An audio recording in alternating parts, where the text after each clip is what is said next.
Ito ang latest update sa Socorro Bayanihan Services Incorporated o SBSI, ang grupo ng kulto na pinamumunuan ni Jeren Esquilario o mas kilala bilang si Senior Aguila.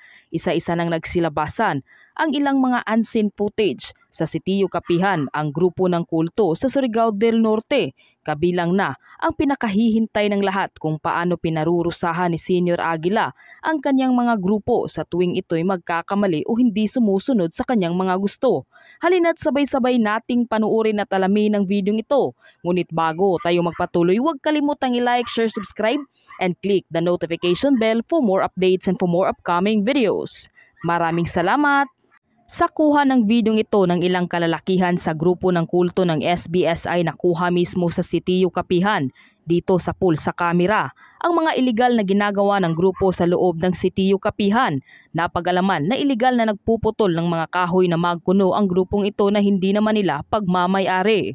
Sa video ay maririnig, utos daw ito mismo ni Senior Aguila para isagawa nila ang proyekto na hindi naman nila pinangalanan. Kahit pagod at hinihingal na, ay tuloy pa rin ang kanilang paglalakbay upang maiabot ito sa tamang oras na sinasabi sa kanila ng kanilang leader na si Senior Aguila. At kung sila ay susuway o hindi sumunod sa mga ipinag-uutos ni Senior Aguila, ay isang napakalupit at hindi makatao ang ginagawa nito o parusa sa kanila. Ito rin ang pinakahihintay ng lahat na makita kung paano nga ba pinarurusahan ni Senior Aguila ang kanyang mga miyembro sa tuwing ito'y nagkakamali. Isa na nga rito ang paglublob nila sa tinatawag nilang Aruba Beach na may halong ihi ng tao, dumi ng isang tao, at dumi ng hayop. Ganyan ang approach nyo, parang takot na takot kayo, wala kayong decisiveness. If okay naman po yung mga i-resettle natin to go to Surigao City, we've identified 3 sites subject for validation. Wala naman silang choice eh. Yes po. Huwag mong sasabihin, okay, wala silang choice. Pag binigyan mo sila ng choice, hindi susunod yan. Kasi, you cannot, illegal sila dun eh. Illegal sila dun. Yung ating legislated protected area should be preserved. Ako, pagtingin ko pa lang dyan, sindikato yan.